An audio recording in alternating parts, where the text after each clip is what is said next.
नहमदुहु व नुसल्ली अला रसूलिहिल करीम अम्मा बाद। मोहतरम नाज़रीन, अस्सलामु अलैकुम व रहमतुल्लाहि व बरकातुहू। एक हदीस है जिसमें अल्लाह के नबी सल्लल्लाहु अलैहि वसल्लम एक छोटे बच्चे को कुछ नसीहत करते हैं। वो हदीस इस तरह है, वअन इब्न अब्बास रज़ियल्लाहु तआला अन्हुमा क़ाल कुन्तु खल्फ़न नबी सल्लल्लाहु अलैहि वसल्लम यौमन फ़क़ाला या ग़ुलाम इहफ़ज़िल्लाह यहफ़ज़का अहफ़ज़िल्लाह तजिदहु तुजाहका फ़इज़ा सअल्त फ़स्अलिल्लाह व इज़ा इस्तअनत फ़स्तइन बिल्लाह, रवाहु तिर्मिज़ी। अब्दुल्ला बिन अब्बास रज़ियल्लाहु ताला अन्हुमा से मरवी है, वो कहते हैं कि मैं एक दिन अल्लाह के नबी सल्लल्लाहु अलैहि वसल्लम के पीछे था, तो आप सल्लल्लाहु अलैहि वसल्लम ने कहा, ए बच्चे, तू अल्लाह की हिफाजत कर, अल्लाह तेरी हिफाजत करेगा। तू अल्लाह की हिफाजत कर, हमेशा तू उसे अपने सामने पाएगा। जब भी कुछ मांगना हो तो अल्लाह ही से मांग, जब भी मदद तलब करनी हो तो अल्लाह ही से मदद तलब कर। मोहतरम नाज़रीन, इस हदीस में अल्लाह के नबी सल्लल्लाहु अलैहि वसल्लम एक नासिहाना अंदाज़ में एक छोटे बच्चे से नसीहत करते हैं। इस हदीस में पहले जुमले में जो बात कही गई है, अल्लाह के नबी सल्लल्लाहु अलैहि वसल्लम उस छोटे बच्चे से कह रहे हैं, अहफ़ज़िल्लाह यहफ़ज़का, तू अल्लाह की हिफाजत कर, अल्लाह तेरी हिफाजत करेगा। इसका मतलब ये है कि तू अल्लाह ताला की शरीयत की हिफाजत कर, उसके कानून की हिफाजत कर, उसके अहकामात की हिफाजत कर, उसके हुदूद को ना तोड़, उसके कानून को ना तोड़। इसके बदले में अल्लाह सुब्हानहू ताला तेरी हिफाजत करेगा। मतलब ये कि अल्लाह सुब्हानहू ताला तेरी जान, माल, इज़्ज़त, आबरू, तेरी दीन और दुनिया हर चीज़ की हिफाजत करेगा, हर शर से तुम्हें महफूज रखेगा। दूसरी बात जो कही अल्लाह के नबी सल्लल्लाहु अलैहि वसल्लम ने, तू अल्लाह की हिफाजत कर, हमेशा तू उसे अपने सामने पाएगा। इसका मतलब ये है कि फिर से ये बात कही जा रही है कि तू अल्लाह ताला की शरीयत की हिफाजत कर, उसके कानून की हिफाजत कर, उसके अहकामात की हिफाजत कर, उसके दीन पे अमल कर, उसके हुदूद को ना तोड़। इसके बदले में अल्लाह सुब्हानहू ताला को तू हमेशा अपने सामने पाएगा। हमेशा अपने सामने पाने का मतलब ये है कि अल्लाह सुब्हानहू ताला हर वक्त, हर घड़ी, हर कहीं अल्लाह ताला तेरी मदद के लिए खड़ा रहेगा। तुम्हें गाइडलाइन देगा, तुम्हें गाइडलाइन देता रहेगा कि क्या हक़ है, क्या बातिल है, क्या सच है, क्या झूठ है।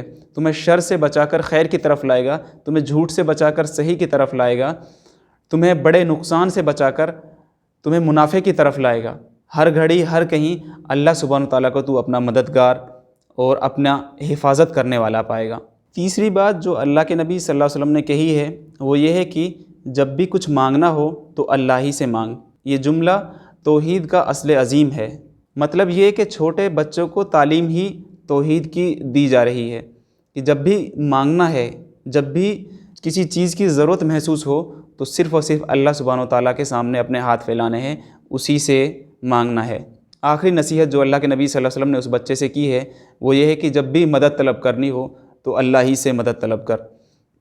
मोमिन बंदा हर नमाज में ये दोहराता है, इय्याका नअबुदु व इय्याका नस्तईन, हम तेरी ही इबादत करते हैं और तुझी से मदद चाहते हैं। मतलब ये कि देने वाला सिर्फ़ और सिर्फ अल्लाह सुब्हानहू ताला है, क्योंकि इस कायनात का खालिक, मालिक, राज़िक अल्लाह सुब्हानहू ताला है। तो क्यों ना उसी के सामने हाथ फैलाए जाए, उसी के दर पे सर झुकाया जाए, उसी से मांगा जाए, क्योंकि इस कायनात का खालिक, मालिक, राज़िक वही अल्लाह सुब्हानहू ताला है। मोहतरम नाज़रीन, कुछ कॉन्वेंट स्कूल हिंदुस्तान में या हिंदुस्तान से बाहर ऐसे हैं जो बच्चों के जहनों के अंदर ईसा अलैहिस्सलाम को अल्लाह ताला का बेटा बनाने की तालीम डालने की कोशिश करते हैं। वो इस तरह की हरकतें करते हैं। एक छोटे बच्चे से कहा जाता है कि बेटा बोलो मोहम्मद हमें चॉकलेट दे, उसको चॉकलेट नहीं मिलती है। फिर कहा जाता है कि बेटे बोलो अल्लाह हमें चॉकलेट दे, उस बच्चे को चॉकलेट नहीं मिलती है। फिर कहा जाता है ईसा मसीह हमें चॉकलेट दे, टीचर बटन दबाती है और ऊपर से चॉकलेट गिरती है। इससे बच्चों का जहन ये बनता है कि ना मोहम्मद दे सकता है, ना अल्लाह दे सकता है, देने वाली ज़ात सिर्फ़ और सिर्फ ईसा मसीह की है। तो इस तरह बच्चों के अज़हान ख़राब किए जाते हैं कुछ कॉन्वेंट स्कूल के अंदर। देने का काम ना ईसा अलैहिस्सलाम का है, ना मोहम्मद सल्लल्लाहु अलैहि वसल्लम का है। दोनों के दोनों अल्लाह के नबी और अल्लाह के रसूल हैं और अल्लाह के बंदे हैं। देने वाली ज़ात सिर्फ़ और सिर्फ अल्लाह सुब्हानहू ताला की है। इसलिए हमें बच्चों को सिखाना चाहिए, हम जब भी मांगे جب بھی مدد طلب کریں صرف اور صرف اللہ سبحانہ و تعالیٰ سے ہی کریں۔ ہم لوگوں کو چاہیے کہ ہم اس طرح کے اسکول سے اپنے بچوں کو بچائیں، اور جس طرح اللہ کے نبی صلی اللہ علیہ وسلم اس چھوٹے بچوں کو نصیحت کر رہے ہیں، ہم ناصحانہ انداز میں بچوں کو بھی نصیحت کرتے رہیں کہ بیٹا مانگنا ہے تو اللہ سبحانہ و تعالیٰ سے مانگیں، مدد طلب کرنی ہے تو اللہ سبحانہ و تعالیٰ سے کریں، کیونکہ وہی اس دنیا کا خالق، مالک، رازق اور حاکم ہے۔ پہلے دو جملوں میں اللہ کے نبی صلی اللہ علیہ وسلم نے جو نصیحت کی ہے وہ یہ ہے کہ ہر حال میں، ہر گھڑی، ہر کہیں اللہ سبحانہ و تعالیٰ کی شریعت کی حفاظت کرنی ہے، اس کے احکام کی حفاظت کرنی ہے، اس کے قانون کو نہیں توڑنا ہے، اس کے حدود کو نہیں توڑنا ہے۔ اس کے بدلے میں اللہ سبحانہ و تعالیٰ تمہاری حفاظت کرے گا اور تمہیں گائیڈ لائن دیتا رہے گا۔ اللہ کے نبی صلی اللہ علیہ وسلم نے آخر کے جو دو جملوں میں بات کہی ہے ان میں توحید کی تعلیم دی گئی ہے، اور کہا گیا ہے کہ مانگنا ہے، مدد طلب کرنی ہے، صرف اور صرف اللہ تعالیٰ سے ہی کرنی ہے۔ ہمیں بھی اللہ تعالیٰ بچوں کو اسی طرح نصیحت کرنے کی توفیق عطا فرمائیں۔ آمین۔ وآخر الدعوانا الحمد للہ رب العالمین۔